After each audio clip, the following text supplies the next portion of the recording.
City. My name is Sophia Olivas, CEO of EverSmart City.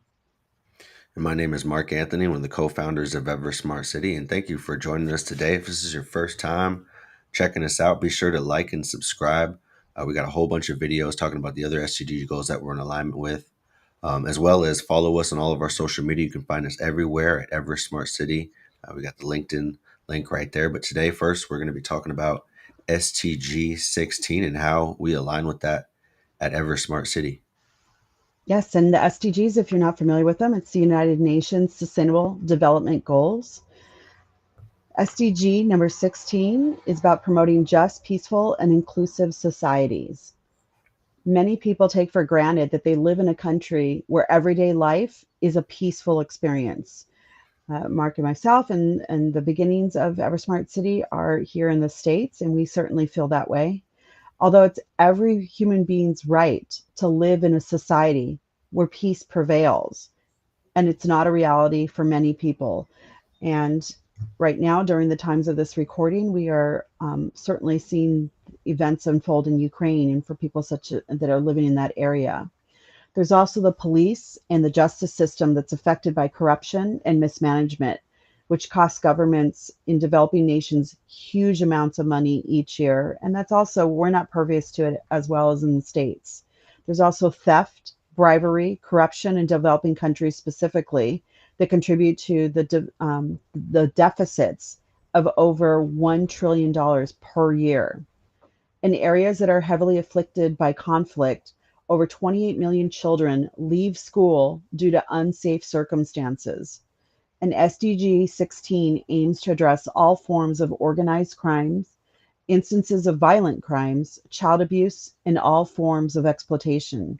In addition, it seeks to provide all people with identity documents by 2030 so that corruption and bribery can be eradicated and national institutions can be strengthened, specifically those that regulate peace and justice. And Mark is here to talk about how Ever Smart City and the technology of blockchain is there to assist with this.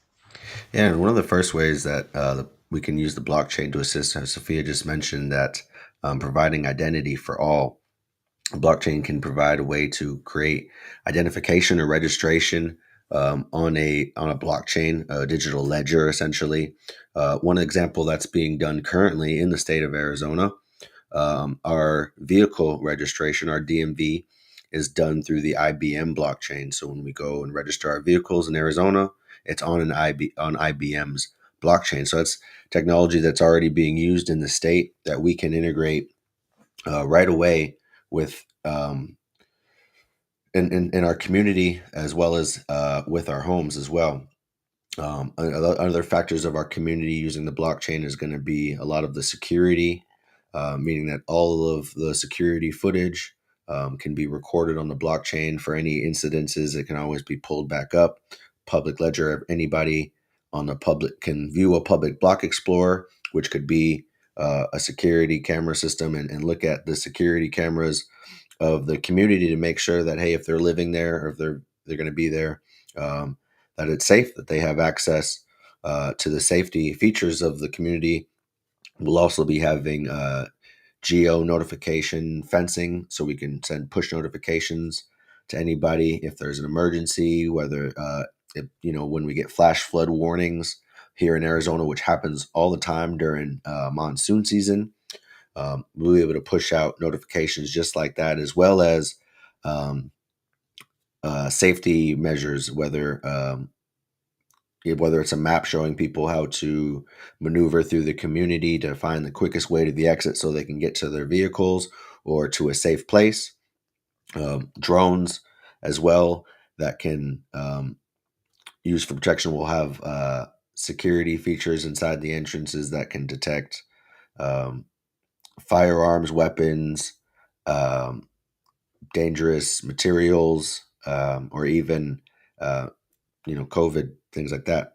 Um, Another thing that the blockchain can provide um, power to in the community is the sense of how I mentioned the public block explorer, which is public. Anybody can look at it. So it's a way to implement this, a way to of freedom of information or a right to information now that over 127 countries have adopted right to information or freedom of information laws. And here in the United States, it's very prevalent.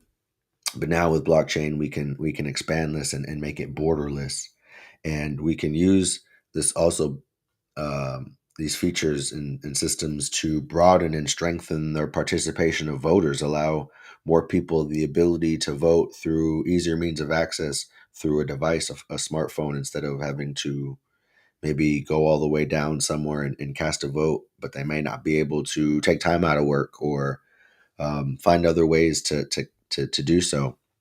Using a blockchain can be a very safe and seamless way to provide access or the ability for people to be able to vote in a more secure, safer manner in terms of securing their information, as well as you know preventing from fraud or identity theft. There's a lot of different things that we can use the blockchain in those ways to strengthen the community. We have some other targets in here um, as well. In terms of the identity theft, being able to use the blockchain as a form of registration or ID for especially for minors in the U.S. The first thing everybody gets is a birth certificate when they're born. In other countries, some kids don't get any form of identification till they enter school. So we're able to provide these things right away using blockchain technology, which can enable them to gain early access to education, online learning, or even medical, um, medications or all different type of things that here in the U.S. We might not see as a demand or something that could be of need, but in other countries, there's a lot of different stuff going on where the blockchain can come in and make a huge difference. Let's see. So we got some other SDG goals as well, um, or targets, What I are should say. some other targets? There you go, of the SDGs. So one of them, this is all about like equality. So actually taking care and making sure that communities are safe and the people within our development is safe. And one of them is through our technology and our security systems. Do you want to go about that? Yeah, so security for women and children. So I mentioned earlier that we'll have drones and emergency buttons around the community. If anybody needs any type of assistance, there'll be emergency buttons that they can just press. A drone will come and assist them. They have technology out there already where if you can kind of see it that we'll be implementing. That's already out there, so we can grab this technology and software and tools and just implement it right away because it's already in the market where um, people can press the emergency button, a drone will fly out, record, ask for any assistance, can do video and voice recordings, and kind of be there as an assistant.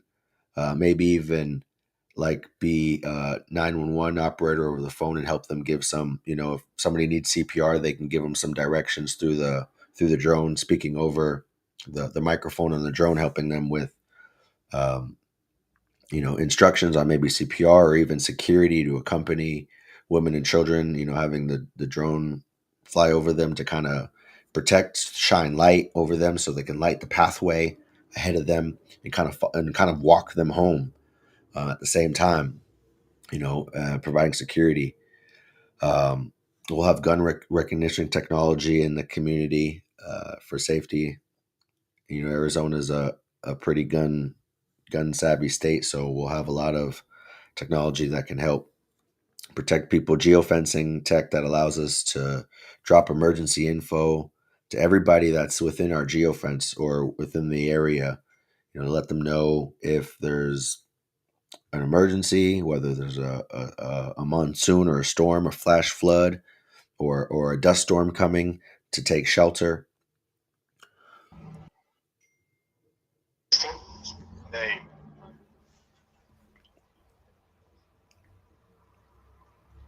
Sorry. Sorry about that, guys. Can you hear me? Yes. Is this thing on? Okay. So there's about 10 targets or sub goals, which are measured using the indicators that show how much the progress in the countries have made so far. What we want to kind of just look at though is that what's going on now with Ukraine. There's some deep trouble that we're already in deep trouble. The vast majority of the world's extremely poor now live in fragile and conflicted, affected states. And by 2030, approximately 80% of the most vulnerable people globally would be trapped in countries that are experiencing chronic instability, violence, and conflict. And none of these states are on track to achieve a single SDG, let alone number 16. So we're looking at the reasons behind the lack of the progress are clear that there's an inherent weakness in global development efforts during the time of the millennial development goals and the implementation since 2015. And the conflict and related displacement of people have surged to a new high. Forced displacement reached unprecedented levels, and planet shaping dynamics such as climate change and natural resource scarcity have accelerated. And we'll see this more and more as climate change begins to take even more of an effect. And the deglobalization and the weakening of multilateral norms have all exacerbated these trends. In addition to the spread of the coronavirus, it gravely impacted. We were there. A lot of countries were on target prior to 2020, going into the SDG goals. And when coronavirus hit, countries where governance was often weak and contested, where violence was pervasive, even if it wasn't a product of overt war. There was economies that were brittle and riches that were captured by like elites. There was public services such as healthcare that can be marked by absence or access constraints. And there's like large groups that can suffer exclusion, discrimination, uh, repression by poverty. All these are all extremely vulnerable to deep impact resulting from COVID-19. And in the conflict afflicted areas, the vulnerability is further exacerbated by one aspect of how the virus spreads. It tends to impact marginalized populations more heavily, and features such as like overcrowded living conditions and lack of access to good sanitation and healthcare. It just represented an ideal transmission ground. So even at this moment, even though there's solutions that have been generated to increase attention, and we at EverSmart City are looking forward to providing solutions in all of the developments in all of the areas that we build. We thank you so much for tuning in to EverSmart City, where technology enhances the human experience.